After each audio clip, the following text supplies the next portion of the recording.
Oh, I wanted to watch this. Bo Burnham's Inside by Wisecrack.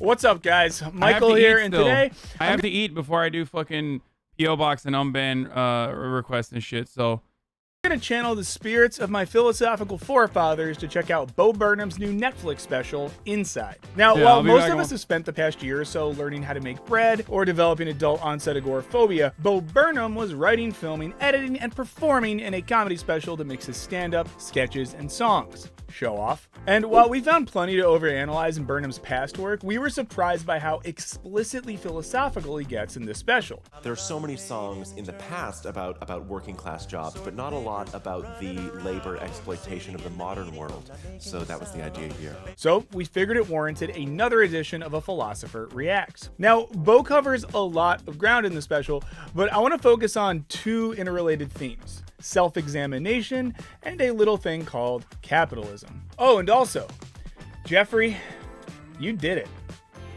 So let's check it out in this episode of A Philosopher Reacts to Inside. Let's start with his educational children's song. After Bo sings about how the world is a magical place where all of nature works together in perfect harmony, his friend / prisoner Sako chimes in with a different perspective. The simple narrative taught in every history class is demonstrably false and pedagogically classist. Okay, so Sako might be a Marxist. He's calling history curriculums pedagogically classist, with pedagogy being the theory and practice of teaching. In doing so, he's pointing out the influence that class has on the way we produce and reproduce knowledge. Now, we've all heard the misattributed Churchill line, "History is written by the victors." But philosopher Walter Benjamin has a more insightful version, which translates to empathy with the victors thus comes to benefit the current rulers every time. So history is both written and taught by the class with the most wealth, power, and textbook factories. This is what Paulo Freire describes in Pedagogy of the Oppressed, in which he argues that education is never neutral. It either perpetuates oppressive systems or, probably less often, leads to radical change through a practice of freedom. So let's see where Sako, the maybe Marxist, goes next. The global network of capital essentially functions to separate the worker from the means of production. So I know this stuff. That's some good old-fashioned Karl Marx for you. Now here, our commie hand puppet is referencing Marx's argument that industrial capitalism separates the worker from the tools and methods, i.e. the means, to actually make a product. For example, in the pre-industrial era, actually, give me your shoe. Thanks. In the pre-industrial era, a cobbler would make shoes, sell the shoes, receive the money for them, and presumably hit the pub afterwards. this is what is known as alienation from labor. Here, the cobbler has access to the labor of making the shoes, the customers, and most importantly, the profits. But as we shift into the era of factory-produced goods, and especially assembly lines, all of this changes. Instead of using craftsmanship to build shoes from scratch, you're, say, poking lace holes in the shoes, one after another, all day long. And once the shoes leave your spot on the line, you're never seeing them again. Most importantly, the shoes you help make are the property of the factory owner, and they're the ones profiting from their sale. You are completely separated and alienated from the process of making and selling the shoes. Not to mention, the whole system puts you at odds with your fellow workers in a dog-eat-dog culture of survival. While most of us don't work in factories, we're all still separated from our respective means of production. So like, if you performed beautiful, emotive content on YouTube, but your boss owned the cameras and the YouTube channel it was posted on, and then took all the profits and gave only a little bit back to you, oh God.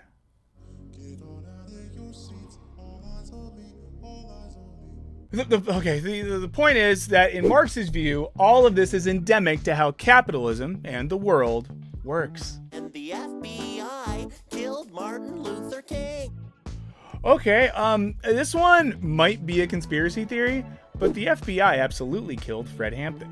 Private property's inherently theft, and neoliberal fascists are destroying the left. Okay, so you might have heard the phrase, property is theft, thrown around before, or seen it spray painted on one of those new, like, ugly condo buildings with a name like new space. But the roots of this go way back to at least philosopher and political theorist Jean-Jacques Rousseau. In his book, The Social Contract, Rousseau differed from his peers like Thomas Hobbes and John Locke in that he imagined a state of nature that was inherently pretty peaceful. That is, until somebody said that they were the landlord of the earth. Here's what he wrote. The first person who, having enclosed a plot of land, took it into his head to say, "This is mine," and found people simple enough to believe him, was the true founder of civil society. And the effects of this one dude who wanted to own some dirt? Just a whole host of wars, murders, genocides, and other atrocities that have shaped civilization for thousands of years. It's like the worst possible episode of House Hunters. And Rousseau wonders why we've all accepted this as normal when we know that no human has special The process known as enclosures. property rights over the earth, except Dolly Parton and Dollywood. That's all hers. Also, she invented the COVID-19 vaccine, right? A century later, Marx and Engels would pick up this same argument in their edgy zine, The Communist Manifesto. For the Simon and Garfunkel of political philosophy, it's important to remember that private property is already done away with for 9/10 of the population because a few rich dudes own all of it and then they rent it to the rest of us. So it's a system that doesn't even benefit people. Unless your parents bought you a house, in which case, I guess, you did it. And can I stay there for free? Let's get back to the song. And every politician, every cop on the street protects the interests of the pedophilic. For the record, I want to point out that there is a difference between private property and personal property, and I feel like he didn't really mention that. This is something that a lot of people do not understand and get confused by. That's why they always say things along the lines of, oh, communism means no toothbrush because communists are going to steal your toothbrush. No. Obviously, not a single person, even like the crustiest of fucking anarchities or crustiest tankies communists believe that you should not be able to have your own personal property.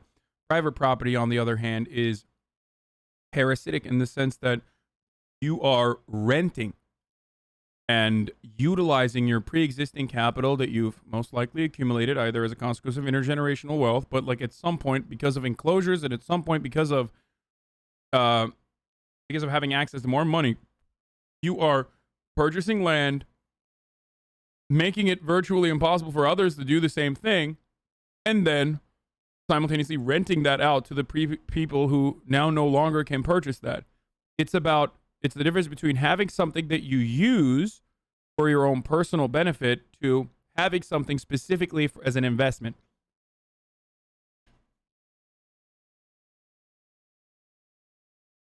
I don't know why he didn't talk about neoliberal fascists. Probably because, these guys are kind of lib. Corporate elite.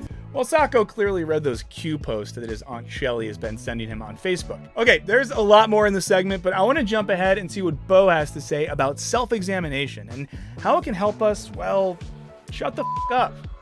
Let's check it out. Is it necessary that every single person on this planet expresses every single opinion that they have on every single thing that occurs all at the same time? Is that necessary?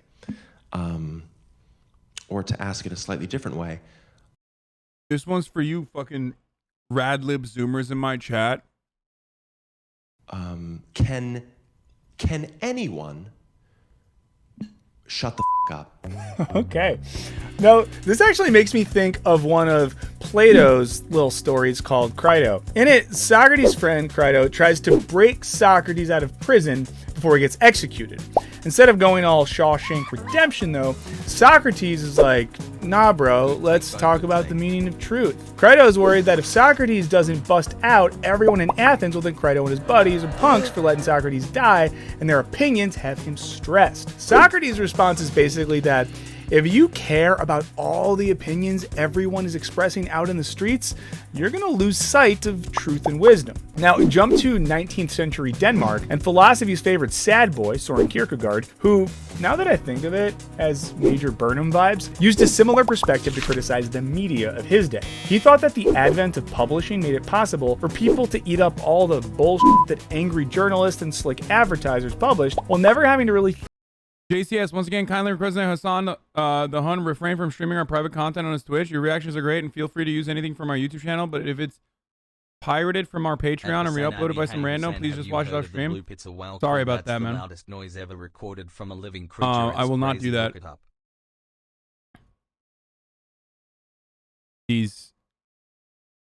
The Daily Motion video is probably what they're referencing. Oh my god, I'm so hot right now. Fuck, I gotta turn on the AC or Think turn for off the windows and themselves. turn Now, on the while AC. a good Lutheran boy like Soren would never use such crass language, he was also basically begging people to shut the f up. And it's telling that Bo says this in one of the few segments of Inside where he seems to be performing stand-up, as it's clear that he is aware of the irony of a stand-up comedian using their ability to express whatever opinions they want, telling others to stop expressing all of their opinions on the internet. It's like he's telling others to shut the f up while also telling himself to, well, yeah, also maybe shut the f up. But let's jump ahead to another segment where Bo is lying on the floor. You know, maybe allowing giant digital media corporations to exploit the neurochemical drama of our children for profit. You know, maybe that was a bad call by. I think the the most ironic thing about a lot of Bo Burnham's stand-up special here or Inside is that the very same criticisms or the very same afflicted crowds do not recognize that they are being criticized, or rather, do not recognize that they are victims in his point of view. And then they turn around and like play his music unironically while engaging in the actions that he is literally fucking criticizing. Like they turn around and make TikToks with his music, and his music is literally criticizing exactly the kind of like behavior that he is criticizing on the internet. I find that very strange. Same with Twitter. Like all these people love him, which is fine. Like, I mean, he's great.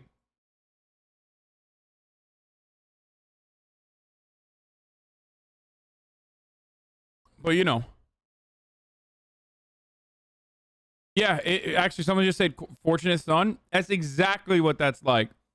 It's exactly like conservatives unironically playing Fortunate Son because it was popularized by like Vietnam, anti-war Vietnam movies, because it looks fucking cool when a helicopter like flies in over like a Vietnamese village, and you know, that's playing in the background. So everybody loves Fortunate Son. It's literally about fucking fail sons and about rich people sending poor off to die in wars that they did not sign up for, that they themselves will never fucking engage in.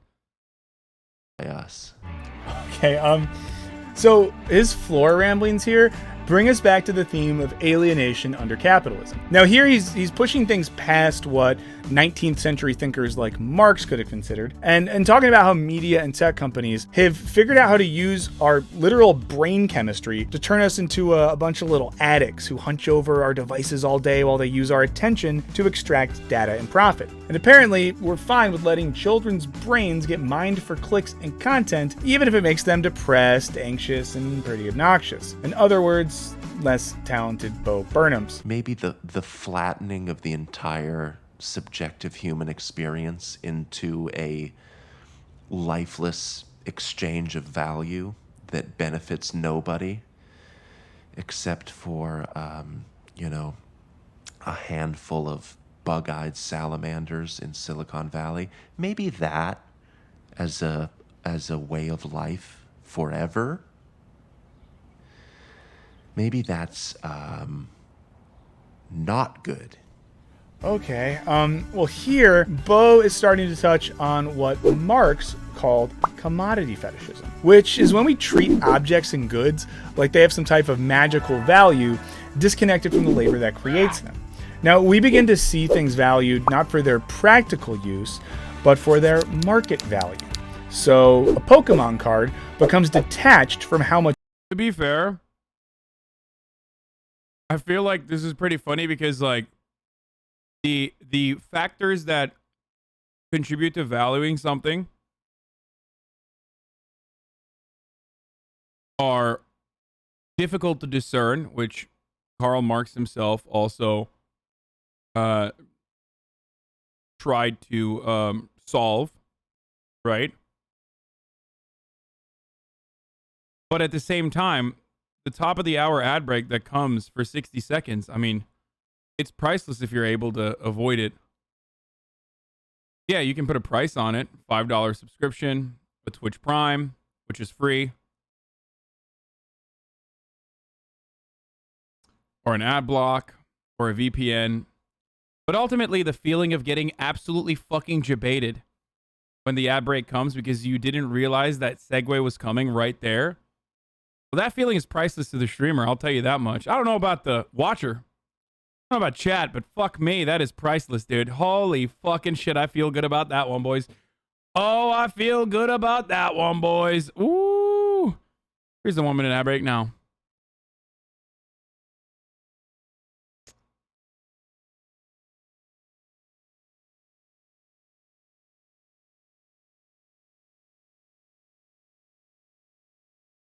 Oh, the point I was gonna say is, it's pretty normal to place a price on, to place a higher price on certain things like art and shit like that. Especially, God damn it. Especially because it's abstract, or especially because like it's very subjective. So like looking at a piece of art and just being like, Kappa. nah, dog, this shit's only like fucking $3 because that's the amount of labor that went into the canvas, and the amount of labor that went into the paint, and the amount of labor that went into the painting itself. I mean, I don't know. I feel like that makes life boring.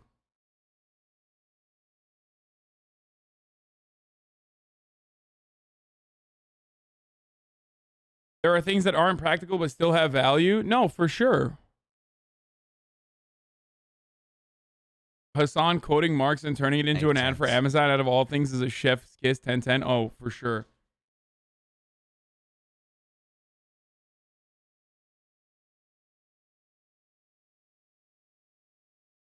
Love what the fuck? You're a leftist, OMG, bro. Bro, I told my friends about you. I'm so cringe now. I'm gonna get bullied in high school on Monday. It's your fault. Much joy it can bring, or how strategic it is, and instead becomes an investment asset that can be cashed in to pay for college, or, you know, like buy one astronomy textbook. But it doesn't just stop at Pokemon cards, because it never just stops at Pokemon cards. Eventually, this shapes our brains so that things like wisdom and self-examination get subsumed by cultural and commercial value.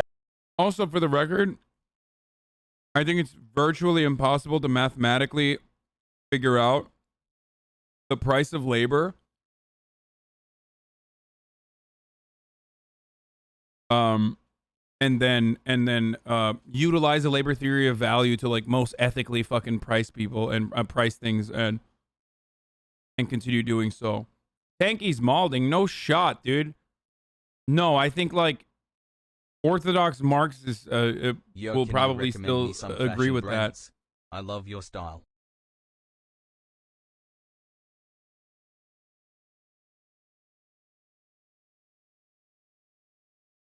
And it doesn't matter because it's not the point of the labor theory of value anyway, but you know. Some people try, yeah, no Tanky would fucking get mad at that. Some people have like tried to do it. I think it's impossible.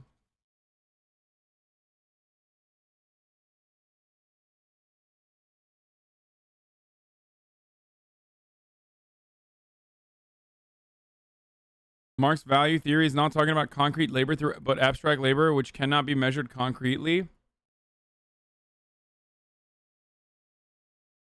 The one thing I know in this chat is that chatters have no idea what they're talking about when it comes to theory. For the most part, I'm pretty certain that most people have never read theory or know anything about it beyond memes on the internet. It is a critique of capitalism, not an alternative theory of value. I understand that. I'm just saying that there have been attempts to try to utilize labor theory of value. There's at least one, not successful, but like one relatively solid attempt that I remember, I forget where it is, trying to turn labor theory of value into a scientific exchange, into like the into a substitution for into a substitution for pricing things. I think it's it's not functional. But having said that, our current way of pricing things is through marginal utility. And marginal utility marginal utility also runs into these issues.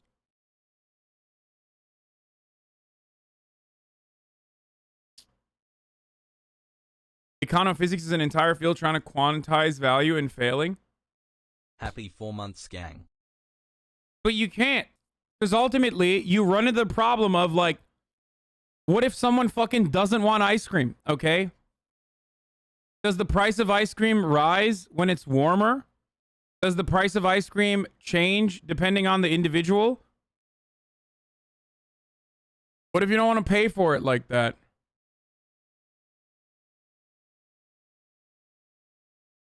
Some people are lactose intolerant and they don't want to have ice cream.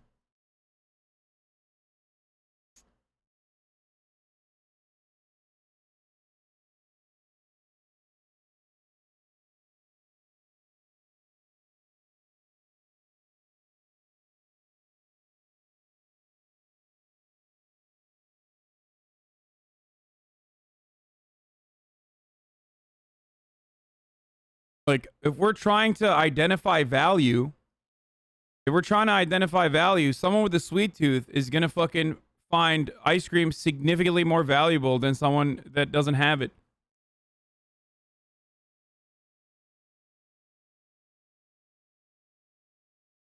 I personally don't believe it is the most efficient form of commodity production, the way that we operate currently.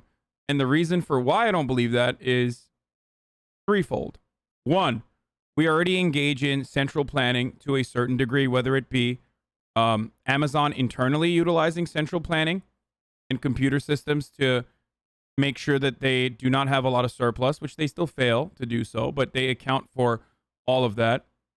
And two, we already subsidize commodity production by the government, so the government is technically engaging in a form of central planning to begin with. So we don't have a fully free market in the same way that people believe that we have a fully free market right now. Okay? The last part is, I forgot already. I forgot what I was going to, the last part is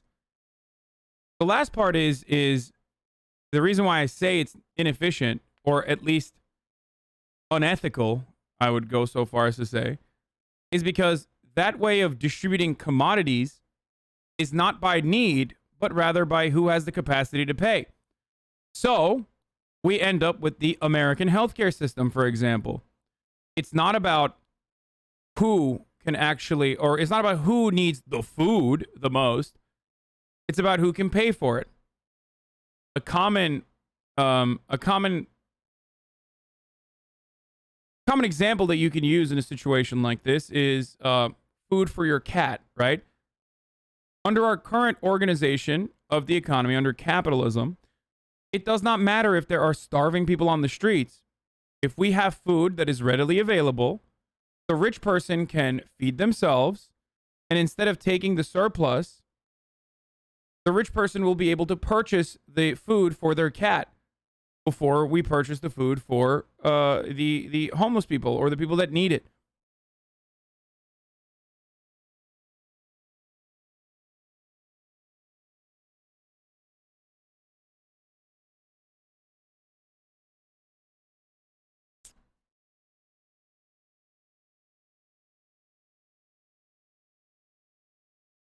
Let's keep going. Values sold to us by corporations, many of whom happen to be run by bug-eyed salamanders. What feels like meaningful cultural experience is largely just us playing along with a game that creates value for others. But you're probably thinking, sure, Michael, this all makes sense, but what does it have to do with what really matters to me? Namely, sending and receiving nudes. Well, you're in luck because Bo has a song about this, and we're gonna talk about it next.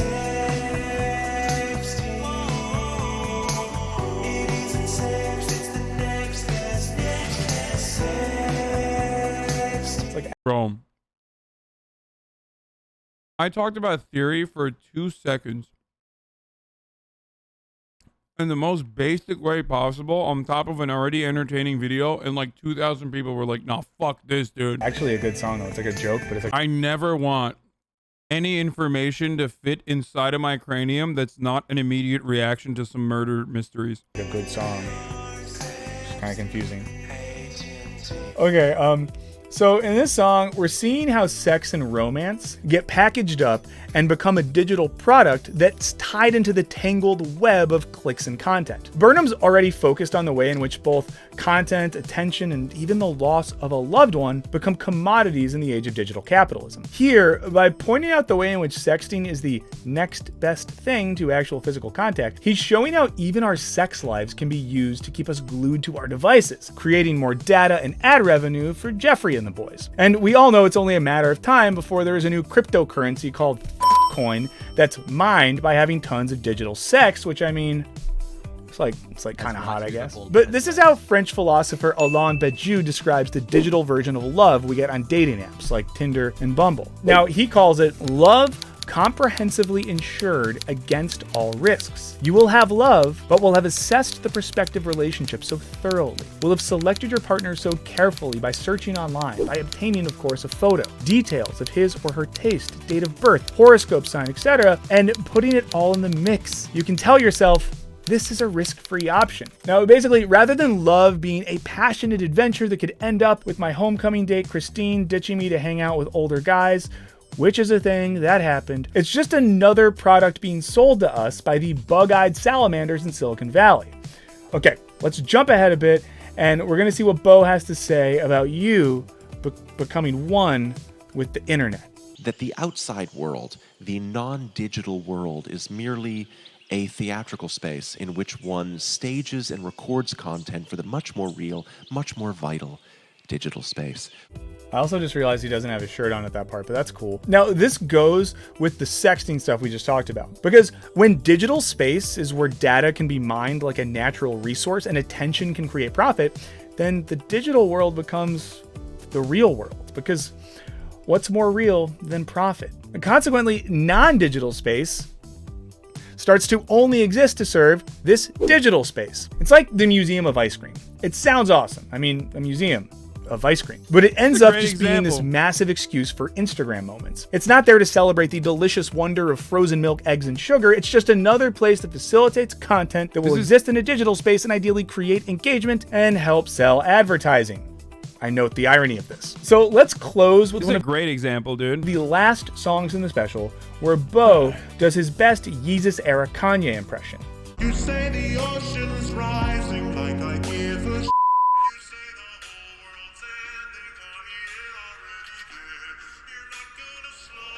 Whew, okay, so to end on a pretty ominous note, it seems like Burnham is clarifying one of the themes of the show, namely that the world isn't ending.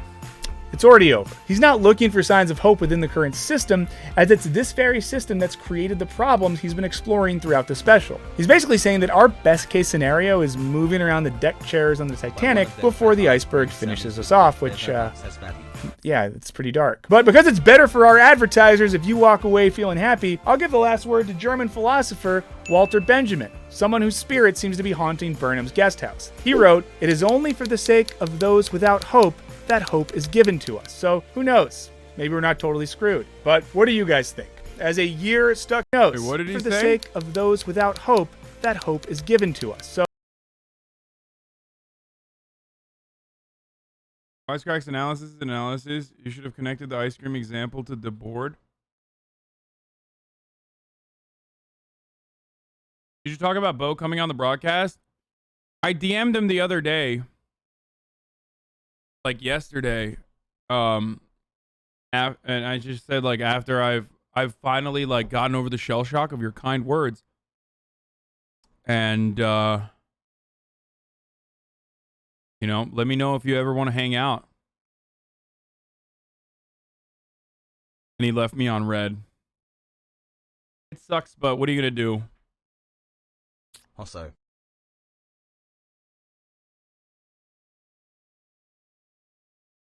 And then everybody made fun of me and said, like, you're a fucking idiot. But, like, I don't know. Forming adult friendships is not easy, as I talked about already. Sorry, I'm, like, burping. I'm not crying. He's probably just really busy. I'm sure he's not airing you on purpose. I think he's probably... I don't even care about him coming on the show. I just wanted to hang out with him. I think he's fucking sick.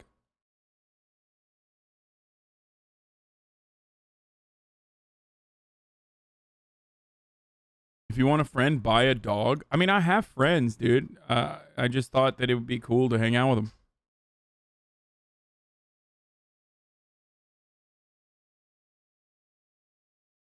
He left you on red as you didn't respond to him earlier? No,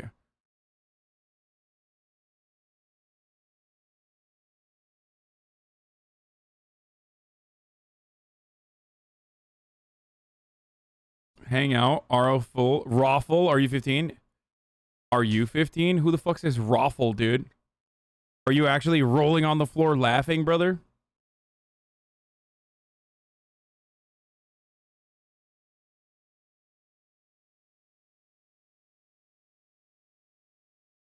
What up, Austin? So who knows? Maybe we're not totally screwed. But what do you guys think? As a year stuck inside added a new layer of philosophical depth to Burnham's comedy? Or am I just too easily swayed by the musings of Marxist sock puppets? Let us know what you think in the comments, and definitely let us know what else you'd like to see me wax philosophical about. Big thanks to our awesome patrons for all your support. Destroy that subscribe button like your Bo Burnham, crushing the hopes of a generation, and don't forget to ring that bell, even though, like, what's the point? And as always, thanks for watching. Later.